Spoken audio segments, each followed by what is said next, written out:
Cette émission est rendue possible grâce à la famille des partenaires de l'Église de la Victoire.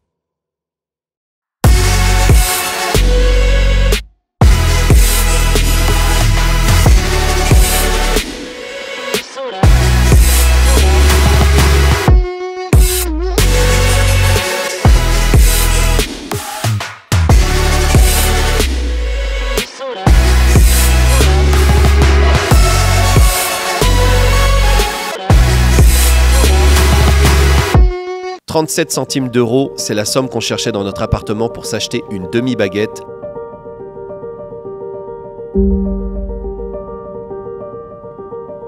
Alors qu'on était jeunes mariés et qu'on venait d'avoir un enfant, on vivait en cité HLM. On est passé par toutes sortes de saisons difficiles et on n'a pas toujours fait les bons choix.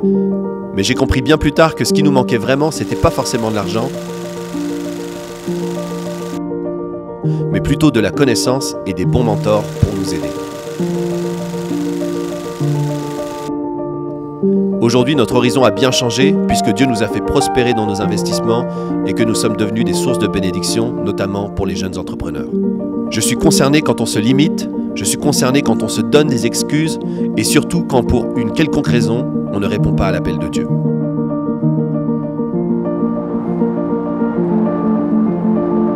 C'est pourquoi je vous invite à vivre une expérience mémorable. Né pour réussir, c'est bien plus qu'un livre, qu'un podcast ou qu'une formation. C'est un programme de transformation.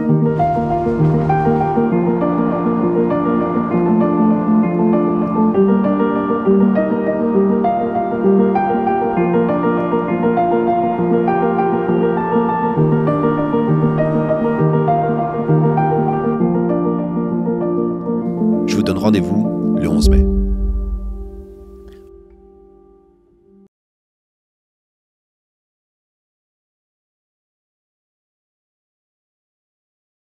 Bonjour à tous et bienvenue dans cette édition très spéciale de l'émission Né pour réussir. C'est une joie pour nous d'être avec vous. Et avant d'entrer dans le vif du sujet, si vous n'avez pas vu l'émission de la semaine dernière, je vous encourage à aller la visionner parce qu'on commence justement à parler de ce sujet sur lequel on va poursuivre aujourd'hui. Avant toutes ces choses, j'aimerais vous dire que, comme vous l'avez vu en introduction, la formation Né pour réussir aura lieu ce samedi 11 mai. Alors, il reste encore un petit peu de temps pour s'inscrire, mais je voudrais vraiment vous inviter à être des nôtres, à participer, parce que, comme vous le savez, en fait, et je l'ai déjà dit la semaine dernière, le succès, ce n'est pas seulement le succès dans les entreprises, dans le travail, dans les finances, dans les affaires, mais Dieu veut que nous ayons un succès complet, c'est-à-dire dans notre santé, bref, qu'on soit très fort à tous égards. C'est ce que dit la parole de Dieu. Dieu veut qu'on prospère à tous égards. Je veux vous encourager personnellement à vous inscrire et à être des nôtres. Vous allez recevoir des clés extraordinaire. L'expérience que nous avons pu vivre, que ce soit au niveau des percées financières, devenir aujourd'hui ce que nous pouvons faire, ce que Dieu a fait de nous aujourd'hui, nous l'avons aussi vécu avec une grande adversité, que ce soit dans les finances ou que ce soit dans le combat contre la maladie. Mais je sais que dans toutes ces choses, la Bible dit que nous sommes plus que vainqueurs par celui qui nous a aimés. La Bible dit « Grâce soit rendue à Dieu qui nous fait toujours triompher ». Toujours triompher. Je vous invite vraiment, inscrivez-vous, ne laissez pas ça de côté. Il y a plusieurs qui disent, mais pourquoi est-ce que je paierais pour une formation? La Bible dit clairement, en fait, acquiert l'intelligence avec tout ce que tu possèdes, acquiert la sagesse, acquiert l'intelligence. Ce sont des instructions. En fait, vous devriez être capable de semer dans votre propre vie. J'ai semé des finances pour ma destinée parce que je croyais que j'avais besoin d'acquérir de la sagesse, de grandir en compétences. Bref. Vous l'avez compris, soyez des nôtres, venez participer à cet événement glorieux. On veut vraiment booster votre foi. On veut que vous soyez vraiment complètement engagés dans le couloir de votre destinée et que vous arrêtiez de regarder chaque jour passer comme si vous étiez un spectateur. Non, vous êtes l'acteur principal de ce grand film de votre vie. Donc, la formation Né pour réussir. Je voudrais aussi vous dire que le livre Né pour réussir est disponible sur boutiquevictoire.com. C'est un livre qui est très simple à lire et on reçoit énormément de retours. Merci d'ailleurs pour vos retours, vos commentaires. Les gens sont très touchés, sont boostés dans leurs projets. C'est un livre qui est écrit assez simplement avec mon épouse et moi-même, mais qui retrace aussi plusieurs choses qu'on a pu vivre et des clés qu'on aurait aimé avoir tout au long de notre parcours. Donc, je vous invite dans ce voyage Né pour réussir. Aujourd'hui, Vous le savez, si vous êtes habitué à cette émission, je ne l'anime pas tout seul. J'ai à mes côtés, en fait, celle qui représente vraiment la plus grande héroïne de la foi que je connais, celle que j'admire le plus au monde, en fait. Et puis, pas seulement parce que je l'aime, mais aussi parce que je vois comment elle a pu affronter les choses de la vie, comment elle a pu vraiment être une guerrière comme Dieu l'a appelée. Et si vous voulez, vous pouvez l'accueillir chaleureusement depuis chez vous avec moi, ma tendre épouse Magali. Sois la bienvenue. Waouh! Merci. Merci beaucoup. Merci à vous d'être là encore pour cette édition. On continue donc sur le sujet abordé la semaine dernière.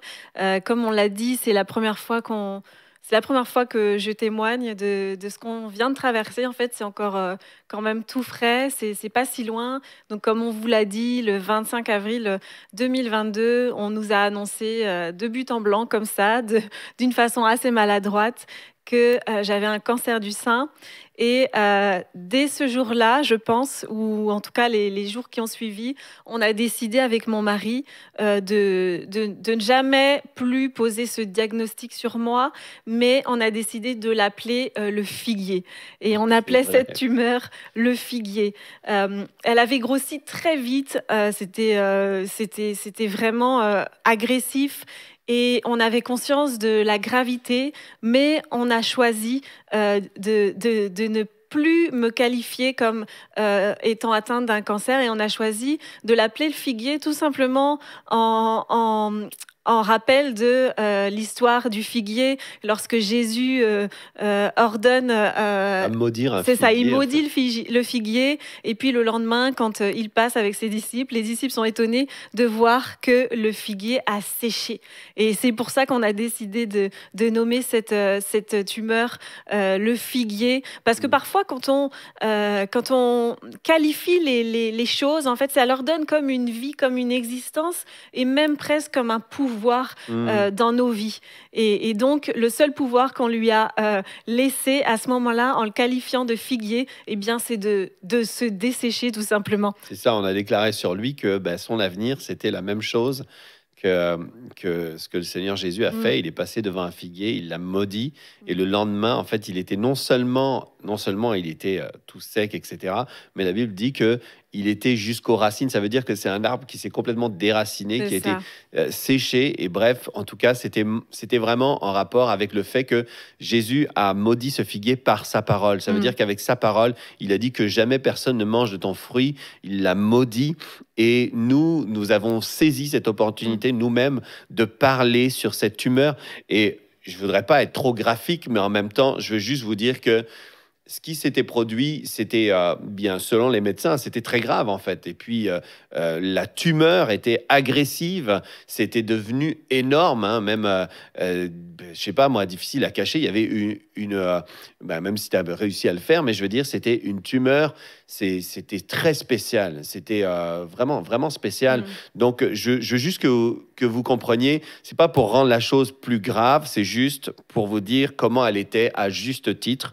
C'était évident, ce n'est pas quelque chose qu'on ne voyait pas, c'était une tumeur, et nous l'avons appelé le figuier. Et c'est important de le dire parce que tu vois, lorsqu'on dit mon cancer, ma tumeur, on peut avoir plein de termes quand on passe par la maladie, mon diabète. En fait, toutes ces choses-là, je ne dis pas que les gens le font en voulant s'approprier, mais par contre, les mots ont de l'importance. On en a déjà parlé dans des émissions précédentes. C'est tellement important. Quelle est la relation que vous voulez avoir avec cette difficulté? Quelle distance vous voulez placer? En fait, c'est à vous de décider, c'est à vous de choisir. Et puis, dans la dernière émission, on a terminé là-dessus sur un matin, en fait, après avoir appris que c'était un cancer, que c'était agressif. Les termes étaient assez lourds, en fait. La réaction des médecins était assez lourde, en fait. Je me suis réveillé, il était 4h50, et j'ai entendu donc une référence. C'est vrai que je suis quand même un amoureux de la parole de Dieu. Je connais bien les versets et tout, mais celui-ci, en fait, je ne me rappelais pas comme ça, et je me rappelais pas de la référence, même si c'est un verset que j'avais déjà lu auparavant. Mais j'ai entendu dans mon esprit, je me souviens, j'étais couché du côté comme ça, du côté gauche, puis d'un coup, j'ai entendu Deutéronome 30, 19.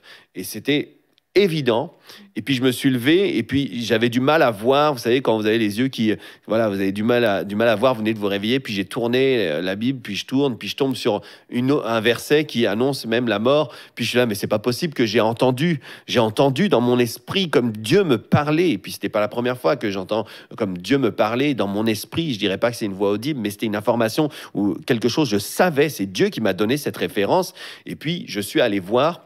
Puis après, j'ai vu que je m'étais trompé de référence parce que j'étais encore endormi. Puis quand je suis tombé sur la référence, on l'a lu, je vais le relire ici. J'en prends aujourd'hui, ce texte biblique dit dans Deutéronome 30, 19, dit « J'en prends aujourd'hui à témoin contre vous le ciel et la terre. J'ai mis devant toi la vie et la mort, la bénédiction et la malédiction. Choisis la vie. » Donc choisis la vie afin de vivre, toi et ta descendance, en aimant l'Éternel, ton Dieu, en lui obéissant et en t'attachant à lui. Oui, c'est de lui que dépendent ta vie et sa durée. En fait, le verset, je ne suis pas habitué avec cette version-là, mais ça dit « car de cela dépendent tes jours, en fait. » Donc, si tu choisis la vie, tu peux vivre longtemps. Ça va être ce choix qui va déterminer si tu vis ou si tu meurs. Et c'est ainsi que tu pourras rester. Donc, si tu peux rester, ça veut dire que tu vis, n'est-ce pas, dans le pays que l'Éternel a juré à tes ancêtres, Abraham, Isaac et Jacob. Donc, c'était un verset que j'avais reçu et je l'ai partagé à ma femme, je l'ai partagé à Magali, je lui ai dit, voici ce que Dieu... Et puis, en fait, c'est devenu ce que Dieu... en fait, c'est devenu, on choisit la vie. C'est ça. Voilà. Donc, en fait, ce verset-là, ça a été vraiment la base de notre combat, du combat qui s'amorçait. Donc, c'est sur cette base-là qu'on a établi les fondations. Et donc, ce que j'ai fait, ce que j'avais jamais réussi vraiment à faire jusque-là, c'est que j'ai commencé moi-même à me lever à 5 heures. 5 heures le matin, j'étais debout. J'ai commencé à écouter des enseignements, à vraiment... fortifier ma foi. Je connaissais beaucoup de choses sur la guérison, mais j'avais jamais eu vraiment à combattre un combat à ce niveau-là, puisque la seule chose, par exemple, qui pouvait m'arriver jusqu'alors, c'était d'avoir un mal de tête. Et bien souvent, je prenais un médicament parce que c'était plus rapide. Et donc, à ce moment-là, je me mets à me lever à 5 heures, tous les jours. On se lève à 5 heures, on est tous les deux debout dans le canapé, on prend notre café, et là, j'écoute des enseignements de foi, des témoignages de guérison. C'est quelque chose que je faisais pas non plus j'écoutais pas beaucoup d'enseignements en dehors des enseignements du ministère, ce qui est une bonne chose en soi, mais là je me suis mise à écouter des enseignements de foi d'amis du ministère. J'ai écouté par exemple Andrew Wommack qui m'a vraiment aidé à traverser ces temps-là. J'avais une bonne base quand même de connaissances, mais c'est à ce moment-là que j'ai réussi à trouver cette force de me lever. Comme quoi parfois en fait on attend de vivre une situation pour se réveiller et se dire non, c'est important que je me lève avant les enfants, c'est important que j'ai mon temps avec Dieu, mon temps de prière, mon temps aussi pour bâtir sur moi-même, mon temps pour fortifier mon être, fortifier qui je suis. Et souvent on attend que ça aille pas en fait pour le faire, que ce soit la maladie ou des défis qu'on peut rencontrer dans la vie, peu importe, toutes sortes de défis, on attend ces situations-là et puis c'est ce que j'ai fait sans le vouloir, mais tout ça pour dire que l'idéal, c'est quand même de ne pas attendre. Et moi, je partais pas de rien. J'avais quand même une bonne connaissance. J'avais déjà une relation avec Dieu. Mais le fait de réussir à me lever comme ça, c'était la première fois que j'y arrivais. Mais là, en tout cas, je l'ai fait. Je me suis mise à écouter vraiment des enseignements de foi. Et je me suis efforcée à rester dans la foi, le repos de la foi. Et le passage biblique, c'est dans Hébreux 4, dit « Efforcez-vous ». Ça veut dire que ça va demander un effort de rester dans la foi. Effectivement, ça demande un effort de contrer les pensées, de ne pas se laisser aller à nos émotions. Et aussi, à ce moment-là, ce qu'on a commencé à faire, c'était d'ailleurs ton conseil, et c'était un très bon conseil, c'est qu'on a commencé à prendre la Sainte Seine. Comme ça, chez nous, souvent, on a l'idée qu'on ne peut prendre la Sainte Seine que à l'église. Mais la Bible dit... que je vais essayer de retrouver le bon passage. Je sais qu'il y a des gens qui ne sont pas familiers avec ce terme-là. La Sainte Seine, c'est la communion. En fait, c'est lorsque le Seigneur Jésus a fait le repas, le repas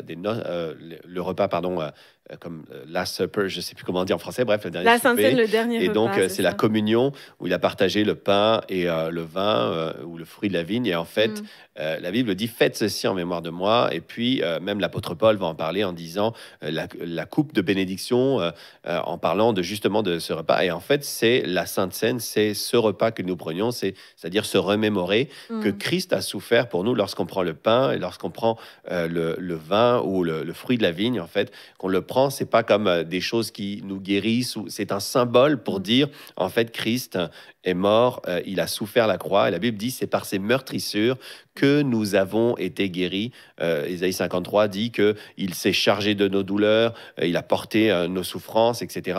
Bref, tout ce que Christ a souffert, nous le rappelons en prenant la communion. C'est ça, la Sainte Seine, le pain, le vin, ça représente le corps et le sang du Christ.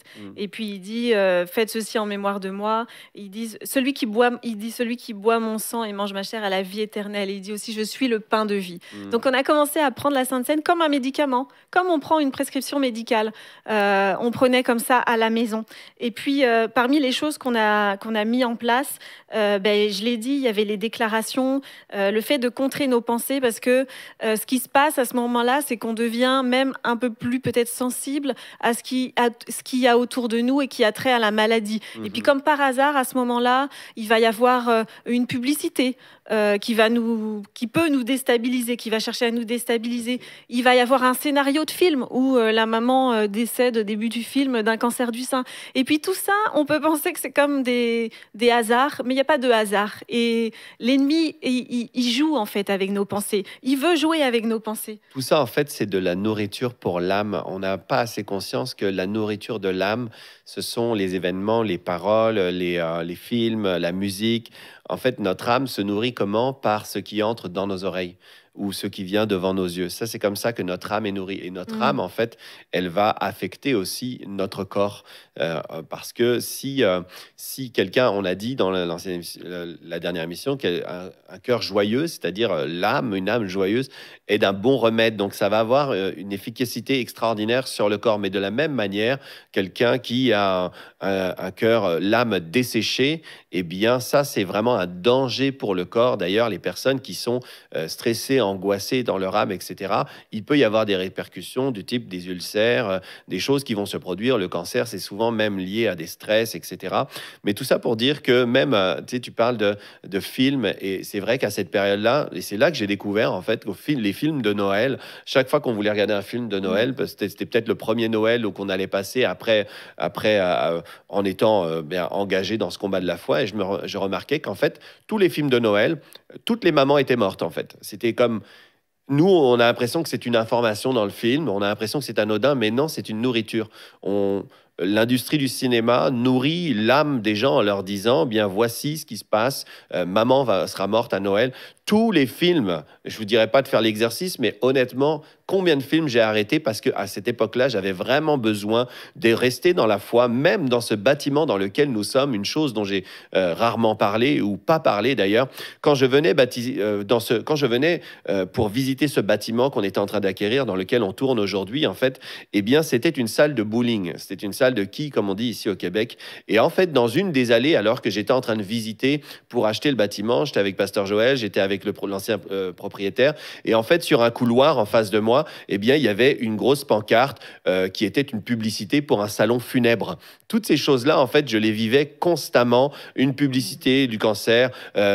Bref, tout ça, ça sortait dans des contextes, et tout ça, c'est de la nourriture pour l'âme. C'est pourquoi, en fait, j'avais aussi, tu disais, j'avais préparé tout un fichier avec comment combattre dans nos pensées, comment renverser justement des choses. Et je me souviens que je me suis mis à dire et à parler à voix haute. Des fois, j'avais l'air peut-être d'un fou pour les gens, mais bref, je savais ce que je faisais. Des fois, je disais, non, ça n'arrivera pas. Diable, sors d'ici dans le nom de Jésus. Et là, je commençais à déclarer, ma femme va vivre longtemps en parfaite santé. On va être heureux. On va vivre longtemps en parfaite santé. C'est ça notre héritage. Donc, je refuse ce mensonge. Et bref, je le disais à voix haute.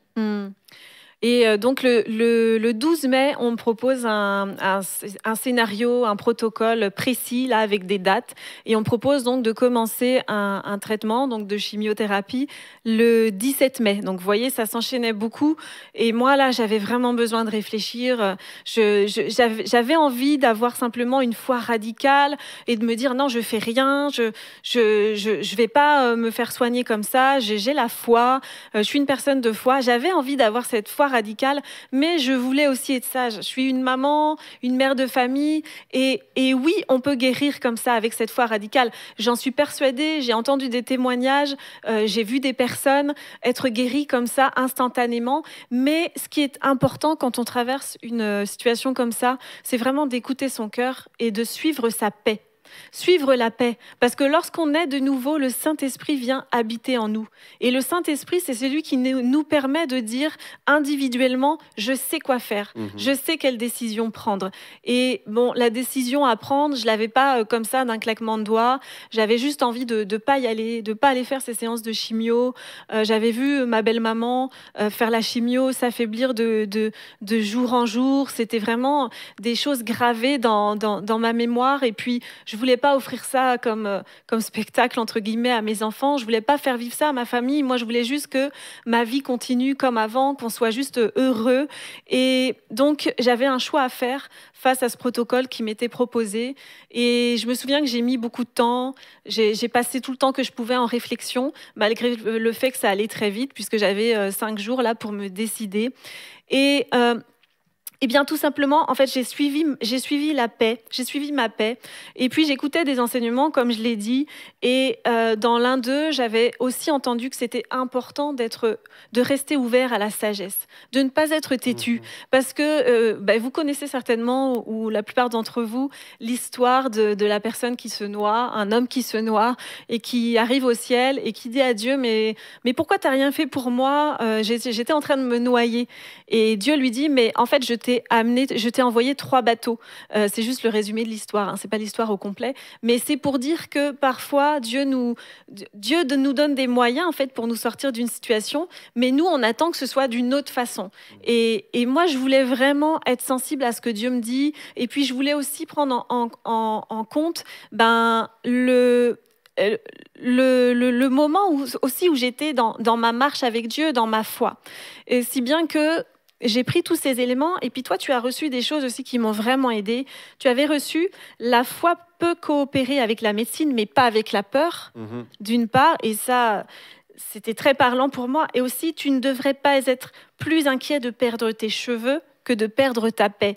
Parce qu'évidemment, on le sait, la chimiothérapie... Ça, c'est important. Je veux aussi qu'on reste un petit peu là-dessus parce que il y a tellement de choses qui... il y a tellement de choses qui sont là quand on parle de la maladie, de certaines maladies qui ont certains protocoles.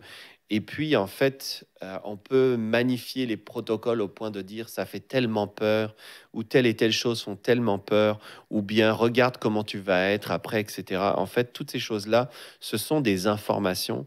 Et il faut vraiment être sage, c'est-à-dire avoir la sagesse de Dieu et avoir la paix de Dieu par rapport à nos décisions. Donc, il faut consulter Dieu. Il faut tout simplement consulter Dieu et dire, mais Seigneur, montre-moi, en fait. Et puis, des fois, on n'a pas assez d'informations. On va écouter des gens qui vont vous dire, mais il faut y aller juste avec la médecine, puis peu importe, tu te lances totalement avec la médecine. Puis il y a d'autres qui vont dire il faut aller à la fois, et puis il faut rien prendre des médicaments. En fait, tout ça, on devrait jamais donner ce genre de conseil. C'est déséquilibré. L'équilibre, c'est de croire en Dieu et que Dieu peut utiliser aussi des médecins. Dieu peut utiliser la main des médecins. Gloire à Dieu. Mais il y a une personne, par exemple, dans ce que tu écoutais, et puis ça, c'était vraiment hyper important. Tous les jours, on écoutait des témoignages, on écoutait des enseignements sur la guérison. Tous les jours. Il n'y avait pas un jour qui passait où on ne faisait pas cet exercice. Tous les jours. Frères et sœurs, je vous dis, tous les jours, on écoutait des vidéos, des enseignements sur la guérison ou des témoignages. Et il y avait des gens qui témoignaient, dont on voit les guérisons. Mais c'est juste... des gens qui avaient des grosseurs avec des photos à l'appui. Vous vous dites, mais c'est impossible que ces choses-là disparaissent. Eh bien, c'est vrai, ça disparaissait pour de vrai. Des cas, mais tellement graves. Puis il y avait cette personne qui avait un cancer, en fait, en phase terminale, et les médecins lui ont dit, mais on peut plus rien faire, on vous demande, on vous propose de juste rentrer chez vous, parce que là, on peut plus rien faire. La chimio, il n'y a plus rien qui va opérer. Voilà, vous étiez en soins presque palliatifs, mais c'est phase terminale, vous êtes en phase terminale. Bon, ils ne l'ont pas dit comme je dis là, mais en tout cas, ils l'ont renvoyée chez elle. Et cette femme-là est partie en Floride. Elle s'est louée une maison pour aller mourir devant la mer. Il lui restait que 2 semaines à vivre. Et quand les médecins disent, bien, c'est terminé, eh bien, cette femme-là, elle n'avait pas d'autre choix que de dire, de toute façon, les médecins ne peuvent plus rien faire. Donc, elle est allée là. Puis d'ailleurs, elle écoutait les mêmes enseignements que tu écoutais. Puis, elle a entendu sur la guérison. Et en fait, elle a cru et elle a été totalement guérie. Et cette femme, je crois, est encore vivante à ce jour. Mais imaginez, en fait, les médecins ont dit, puis elle n'avait plus le choix. Les médecins disent, de toute façon, on ne peut rien faire. Donc, elle n'avait plus le choix. Le seul choix qu'elle avait, c'était la foi à 100%. Mais aujourd'hui, peut-être que vous êtes dans une situation où vous pouvez, et comme j'avais reçu en prière, Dieu m'a dit, la foi peut coopérer avec la médecine, mais pas avec la peur. Donc, ça veut dire, si je choisis quelque chose, si je choisis un chemin, par exemple, sans prendre le protocole médical, mais qu'après, sur ce chemin-là, j'ai la peur que ça ne fonctionne pas, que je vais être malade, etc., eh bien, peut-être que je me tire une balle dans le pied. Excusez-moi pour l'expression, mais c'est vraiment peut-être que j'ai choisi une mauvaise voie parce que je vais marcher dans la peur. Donc, la peur, ça annule vraiment la foi. Vous voyez? Puis, l'autre chose que j'avais reçue, c'est tu devrais pas... Alors, ma femme avait de très, très beaux cheveux longs, bien lisses, etc. J'ai toujours connu avec des beaux cheveux très longs. Et puis, bien là, c'était quand on t'annonce ça, je sais c'est quoi, et vous savez c'est quoi la chimio, en fait. Ça fait perdre les cheveux. Et puis, c'était comme se retrouver avec la tête rasée. Et puis, Dieu m'avait dit, en fait, tu devrais... comment j'avais Tu ne devrais pas être plus inquiet de perdre tes cheveux que de perdre ta paix. C'est ça. Et moi, j'ai pris le temps de bien réfléchir.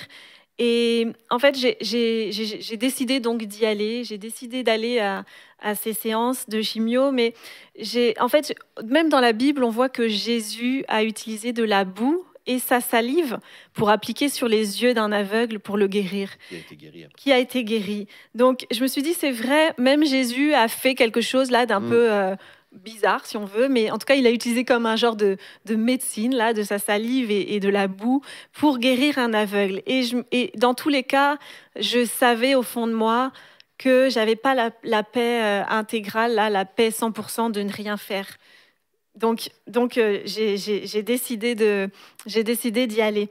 Et la foi, j'avais écrit aussi, j'avais pris des notes et puis je me disais, la foi sans les œuvres est morte, mais les œuvres sans la foi peuvent te tuer.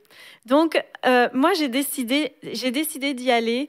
Et le 16 mai, en fait, la vie continue. Le 16 mai, c'était le tournage de ton clip La mort n'a plus d'emprise, qui était une belle déclaration en ces temps un peu compliqués En fait, quand j'ai écrit ce chant-là, j'avais aucune idée qu'on allait avoir sur nous, du moins sur toi, un diagnostic de mort.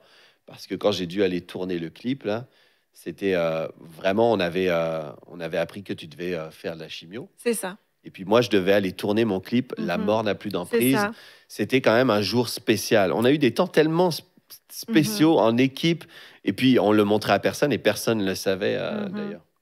Oui, et puis donc moi ce que je voulais dire, c'est que dans tous les cas, si vous traversez une saison comme ça, n'acceptez aucune culpabilité. Que ce soit la culpabilité de la maladie, parce que j'ai une amie qui m'a raconté combien elle avait été, elle s'était sentie coupable d'être malade ou que son enfant soit malade. Il y a des gens qui pensent encore que la maladie c'est une punition, que c'est Dieu qui envoie la maladie, mais il ne peut pas sortir de Dieu le bien et le mal. Dieu est bon, il ne nous envoie pas la maladie.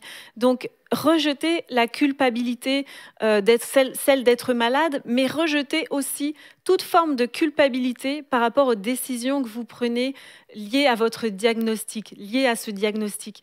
Parce que c'est sûr que, par exemple, si vous êtes impliqué dans un ministère, eh bien, vous pouvez vous dire que vont penser les gens. On enseigne à avoir la foi. Et moi, si je choisis d'aller faire de la chimio avec la médecine, que vont dire les gens? Mais vraiment, chaque cas est unique. Et on ne devrait jamais supporter un poids comme ça de culpabilité sur nos épaules. Parce qu'en fait, personne ne peut décider pour soi-même. On est la seule personne à pouvoir savoir si on est en paix avec une décision que l'on prend ou pas. D'ailleurs, c'est important de le dire, parce que comme on fait des lives de guérison toutes les semaines, à l'Église de la Victoire, nous prêchons la foi, mais à aucun moment on a dit aux gens ne va plus voir ton médecin ou arrête ta médicamentation, je ne sais plus comment on dit ça. Jamais on ne dira ça, en fait, ou bien refuser un traitement. Non, pas du tout, en fait. On dit aux gens d'agir avec sagesse et puis de vraiment agir avec sagesse. On ne dira jamais aux gens arrête tes médicaments. Non, en fait, on prêche la foi, on prie pour les malades, mais après, chacun a en lui, en fait, le Saint-Esprit pour lui dire ce qu'il doit faire. Et des fois, je trouve même que les gens font des choix bien insensés parce que il y a des choses qui nous évitent d'être malades ou que la maladie s'intensifie ou devienne plus grave, en fait.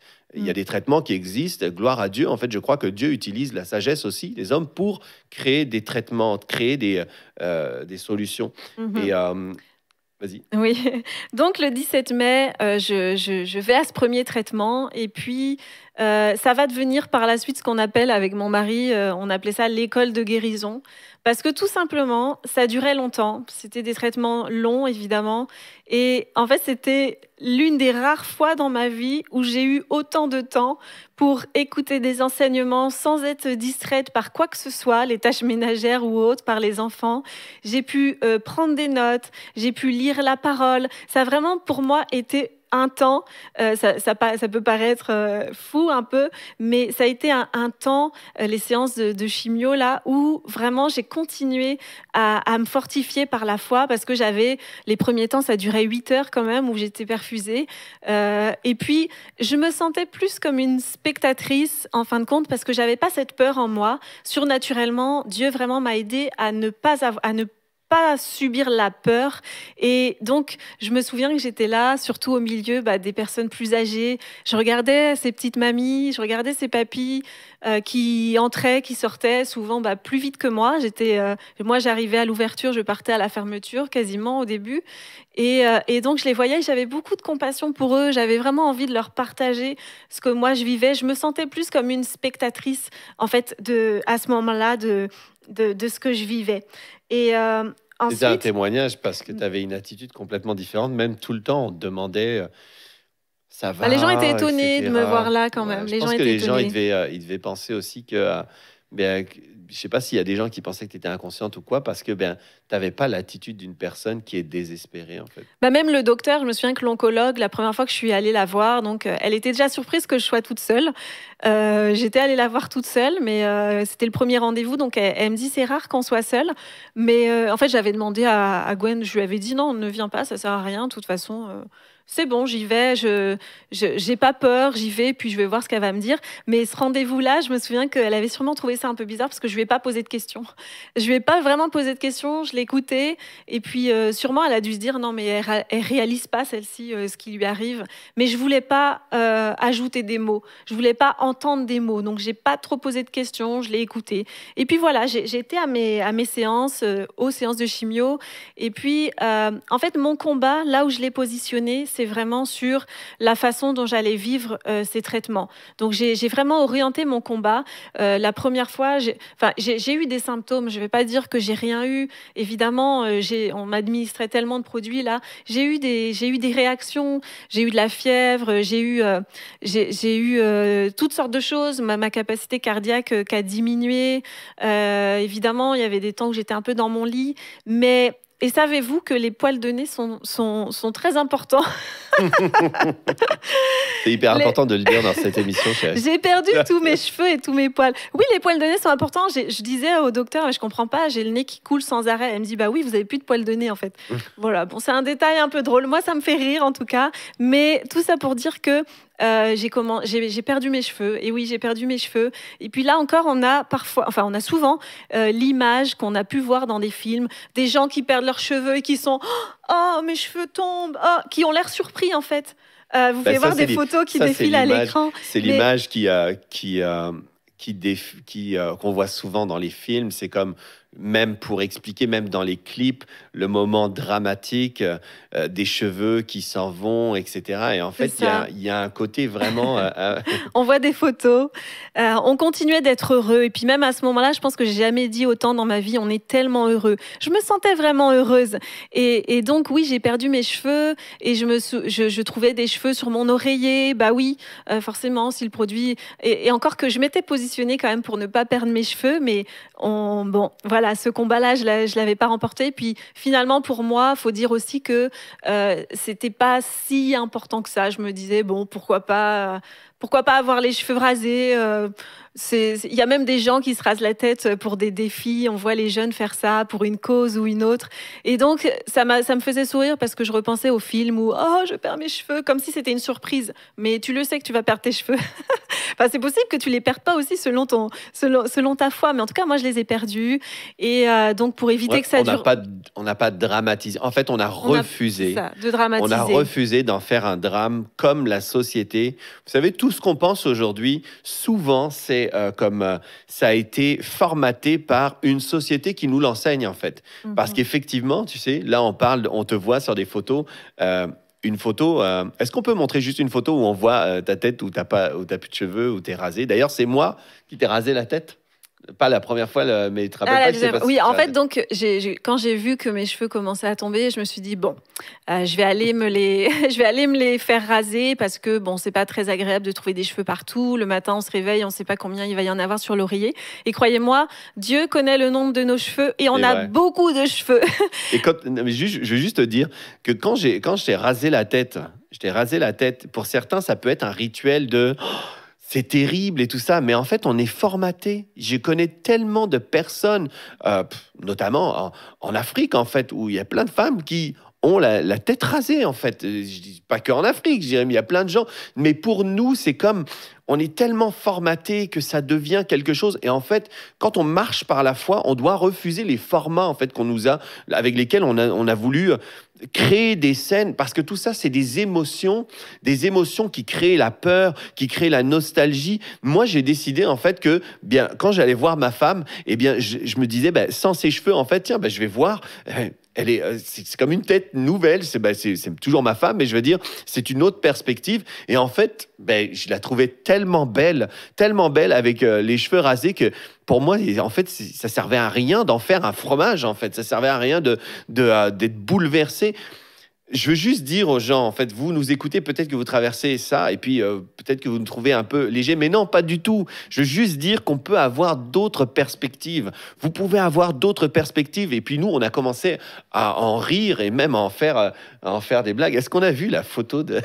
Pas encore, parce que donc le 31 mai, donc je me fais raser la tête, la première fois par une personne d'une association, justement, et puis... je dis pas que ça m'a rien fait. Ça m'a fait quelque chose de me retrouver là, les cheveux rasés. Ça m'a fait... c'est sûr que ça m'a fait quelque chose, mais très vite, je me suis dit, oh, mais après tout, j'ai un joli visage. J'ai essayé vraiment de prendre ce que j'avais pour moi, là, ce que je trouvais... positif, et puis je me disais on voit mieux mon visage. J'ai essayé vraiment de prendre les choses d'une façon positive, parce que c'est sûr que tout n'était pas évident là-dedans. Je suis rentrée à la maison, et puis au départ, donc j'avais pris j'avais fait le choix de porter une perruque, et puis par la suite, on a pu rire de cette perruque, et puis on pourra voir la photo de mon petit garçon Owen qui met ma perruque. Tout le monde a mis ma perruque sur sa tête.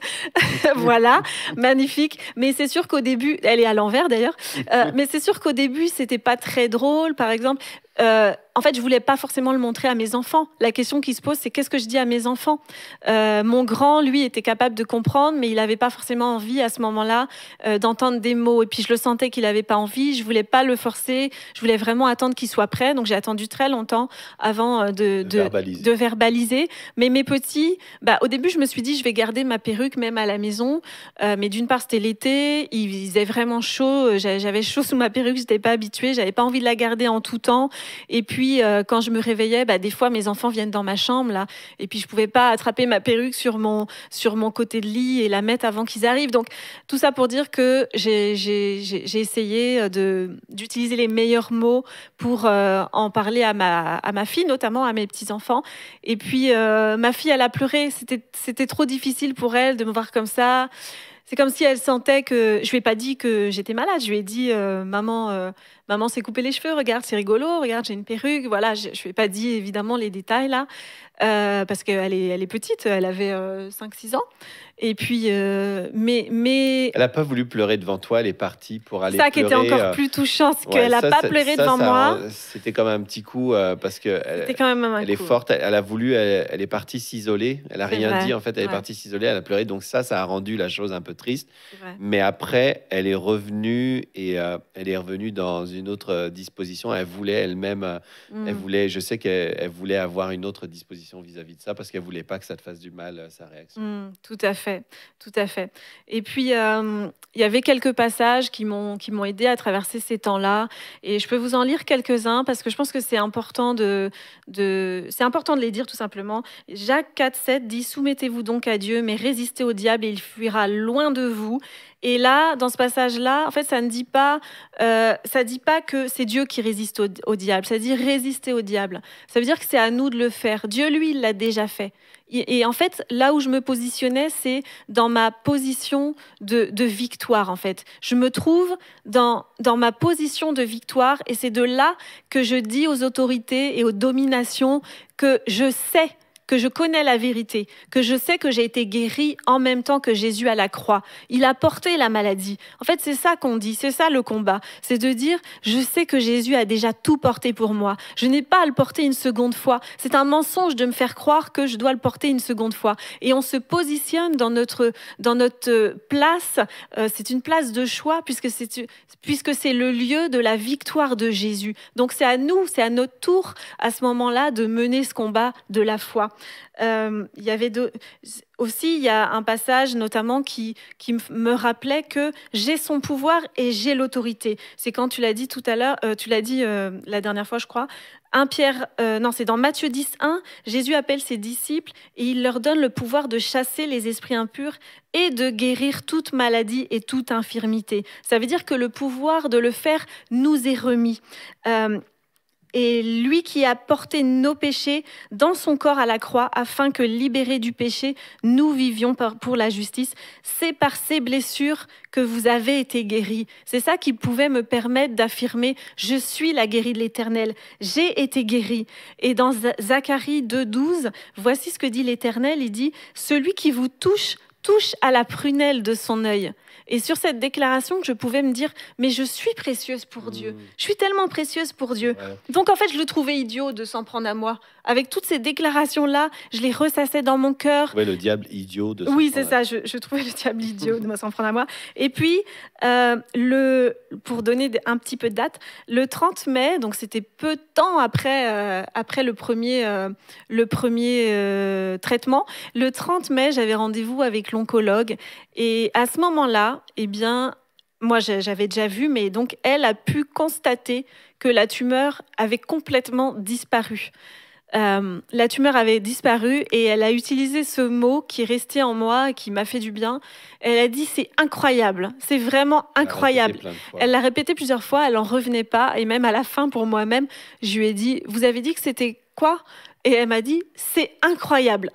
Et je suis rentrée avec ça à la maison. J'étais vraiment encouragée parce que c'était au tout début, là, et la tumeur avait déjà physiquement disparu. Oui, c'était... en fait, comme je le disais tout à l'heure, c'était une tumeur, c'était visible, et puis c'était gros, c'était dur. Désolé d'être graphique, mais en même temps, c'est ça, une tumeur. Et puis, c'était vraiment... c'était compliqué, quoi. Mais quand on a commencé à l'appeler le figuier et à parler dessus, à déclarer, puis même des fois, je croisais Mike dans la maison, je lui dis, est-ce que tu parles sur le figuier? Est-ce que tu parles? Et puis, je déclarais moi-même, tu dessèches à la racine, tu cesses d'exister, tu te désintègres totalement. Je parlais, oui, sur la tumeur. Peut-être qu'il y a des gens qui ne sont pas familiers avec la foi, et vous nous écoutez, vous dites, mais c'est quoi cette histoire? Mais vraiment, Jésus a parlé à un figuier, Jésus a parlé à une tempête, Jésus a parlé de tellement de manières, il a parlé sur les choses.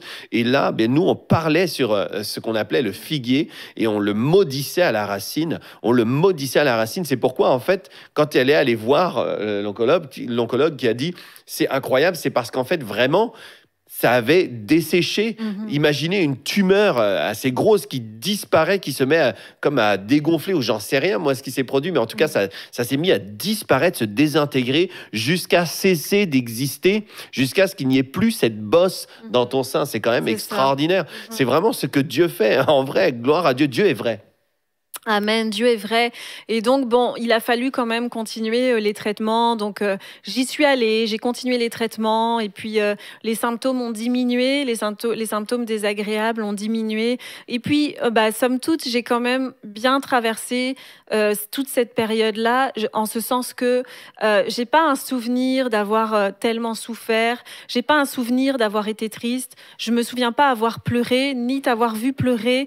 Mais j'ai un souvenir, au contraire, d'une saison qui a été quand même, malgré tous les défis qu'on avait, parce qu'on ne le dit pas, mais on avait d'autres défis, on rencontrait d'autres défis. Et puis moi, je continuais de travailler, donc je continuais d'entendre aussi... Tu n'as pas pris d'arrêt de maladie? Je ne me suis pas arrêtée, donc j'ai entendu... Il y avait des défis, il y avait des sujets. Même on recevait du monde à la maison, on recevait, parce que on est des pasteurs, on recevait du monde, des gens qui ont besoin d'aide, qui ont besoin de prière. Puis on voyait, les gens, ils savent pas, mais des fois, ils venaient devant nous avec des cas où tu es là, tu dis, on est en train de lutter contre la mort. Toi, tu le sais, tu es en train de lutter contre la mort. Et les gens viennent, puis ils sont désespérés avec des tout petits cas, des petites choses qui n'étaient pas... Mais il y avait des cas un peu plus difficiles. Mais je veux dire, on a reçu une multitude de personnes et on devait les conseiller, les aider. Mais en même temps, en nous-mêmes, on se disait, mais... Si seulement les gens savaient ce par quoi on passe. Plusieurs nous racontaient leurs défis. Et honnêtement, c'est vrai que quand la santé n'est pas engagée comme ça, ou bien le pronostic vital n'est pas engagé, c'est vrai qu'on a tendance à faire comme si les choses sont démesurées. Nos problèmes ont l'air vraiment... Vraiment, des fois, les problèmes, c'est juste une question de perspective. Parce que quand vous êtes là et puis on vous dit c'est une histoire de vie ou de mort, vous comprenez que le fait qu'il manque un peu d'argent, c'est pas grand-chose, en fait. Je suis pas en train de dire que c'est rien. Je sais que ça peut inquiéter. Je sais que...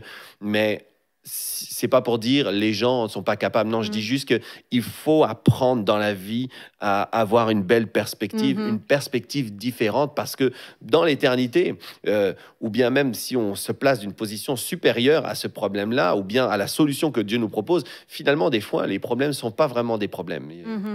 Et puis, dans ces temps-là, il y a des gens qui ne savaient pas non plus ce qu'on traversait, mais qui ont été une bénédiction sans le savoir. Tu es venu au travail avec la perruque, personne n'a jamais su en fait ce qui Oui, bon, il y a peut-être des gens qui se doutaient, mais en tout cas, ne savaient pas pourquoi. Mais en tout cas, il y a des gens qui nous ont apporté un repas. Il y a des choses que vous faites qui peuvent vraiment bénir des gens qui traversent des situations et que vous le savez même pas. Puis il y a aussi des choses qu'on fait qui peuvent... Par exemple, je me souviens quand j'avais la tête rasée, à un moment, j'ai arrêté de mettre ma perruque. Et puis j'ai fait... Bon, voilà, comme mes cheveux commençaient à repousser. Puis on m'a dit, ton coiffeur t'a raté. C'était une blague, mais je me suis dit en moi-même, si tu savais. Mais donc, il y a aussi des gens qui nous ont bénis par du temps, par des petites choses comme ça. Et donc, c'est pour ça que même si on ne sait pas ce que les gens vivent, c'est important de toujours être attentionné, toujours gentil. Et puis, dans tout ce temps-là, en fait, ce que je peux dire, c'est que vraiment, il y a eu vraiment beaucoup de bénéfices à cette situation qu'on a traversée. La relation avec Dieu qui a été fortifiée, des nouvelles habitudes de vie aussi, beaucoup plus proches du cœur de Dieu. C'est pas que Dieu veuille nous donner ce genre de bénéfices en nous donnant la maladie, en fait. Non, Comprenez-nous non, bien, pas parce du que c'est tout. important de Mais ce que je veux nuancer. dire, c'est juste qu'il y a eu des rires. On a beaucoup ri. Ça a été une période de beaucoup de voyages. On a fait des voyages, même c'est je devais caler entre mes rendez-vous, mais on n'est jamais autant parti en C'est voyage. vrai. On a rigolé même sur toutes les étapes, même quand je perdais mes cheveux, des petits cheveux. À la fin, tu me disais, ton pull est plein de poils de chat, mais on n'a pas de chat en fait. C'était juste mes cheveux, mais on rigolait à toutes les étapes. Et ouais, voilà, des Vous avez des beaux traitements. On a voyages. continué nos projets. Là, on nous voit, on a fait les meilleures vacances de notre vie, même à ce moment-là. C'était génial. Même là, Et quand on était à cet endroit-là, en fait, la journée, tu portais pas de perruque parce qu'il faisait trop chaud, puis le soir, c'est tu ça, je la la mettais. mettais pour Mais être même ça, il plus fallait chic. l'assumer, quoi. Il fallait l'assumer. Puis là, ici, par exemple, au même endroit, tu la portais pas du tout. Mais en gros, on a fait des voyages, on était heureux, puis on a fait des investissements, en fait. On a C'est ça, on continué. a continué nos projets. Et le 25 octobre 2022, j'avais encore une décision à prendre par rapport à une intervention chirurgicale. Et là encore, on a pris un petit temps de retrait avec mon mari, on a prié, tout ça. Et puis, j'ai pris la décision, encore une fois, d'y aller, mais avec la paix. Et je me souviens que ce matin-là, j'ai lu comment ça s'appelle? Le dévotionnel avec Oui, une pensée chaque jour. C'est ça, c'est le triomphe de la foi des Copeland. Et ce jour-là, ça me disait, Dieu y va aussi. Et Dieu m'a fait tellement de bien ce jour-là avec cette parole. J'y suis allée d'autant plus avec la paix et tout s'est bien passé. J'ai eu vraiment la faveur. L'intervention s'est bien passée. En sortant de là, même si j'avais j'avais des poches de sang à vider, mais j'ai eu la faveur pour la chambre, j'ai eu la meilleure chambre avec une magnifique vue. En sortant de là, on est allé au cinéma. On a vécu tellement de moments. Vraiment, je peux que bénir Dieu pour ce qu'il a fait dans ma vie. Vraiment, j'ai eu des cadeaux même. Je me souviens qu'à un moment, il y avait un cadeau à gagner. C'était pour $150 de produits de beauté. Ben, c'est moi qui les ai eus. Et ensuite, le cadeau aussi que j'ai eu, c'est que mes cheveux ont repoussé, mais ils ont repoussé bouclés. Voilà, ça arrive peut-être de temps en temps, mais en tout cas, les miens ont repoussé bouclés. Moi qui avais toujours rêvé d'avoir les cheveux bouclés, j'ai vraiment vu ça comme un clin d'œil de mon Dieu. Donc c'est pour dire que vraiment, je regarde si j'oublie rien parce que je voulais Je vraiment... pense qu'on continuera à parler des choses parce que il y a tellement à dire, en fait. Tellement à dire par rapport à toute cette histoire. Et c'est encore une fois, c'est pour vous encourager. C'est pour vous C'est dire ça. que vous n'êtes pas un cas désespéré. Peut-être que vous n'avez pas eu la perspective de la guérison. Peut-être que vous n'avez pas eu la perspective. Et même quand ils ont fait les analyses après la chirurgie, eh bien, il n'y avait aucune trace. Oui, il n'y avait plus de traces, gloire à Dieu. Plus de traces de cancer. Mhm. Donc, là où vous êtes aujourd'hui, j'aimerais vous encourager et j'aimerais vous dire que rien n'est une fatalité. Même si les médecins les plus compétents ont dit, ils peuvent se tromper, ils peuvent aussi ne pas savoir, mais Dieu sait tout. Donc, j'aimerais Amen. déclarer sur vous que non, vous n'allez pas mourir, vous allez vivre. Vous allez vivre. On veut déclarer sur vous vraiment avec foi que vous allez vivre. Parce que Dieu vous appelle à vivre une vie de bonheur et dit, j'ai pour vous des projets de paix et non de malheur, afin de vous donner un avenir et de l'espérance. On veut le déclarer de tout notre cœur sur vous tous qui nous suivez. On veut déclarer que vous allez vivre, vous allez guérir. Et on va se revoir la semaine prochaine pour une nouvelle édition de Né pour réussir. Vous êtes bénis par les messages révolutionnaires de l'Église de la Victoire. Prenez part à cette œuvre qui transforme des milliers de foyers en visitant dès aujourd'hui semer.ca. Devenez un partenaire mensuel ou un bâtisseur ou paramétrez vos dons de façon automatique en toute discrétion et sécurité. 100% de ce que vous semez sert à annoncer l'Évangile. Merci de croire avec nous. Semer.ca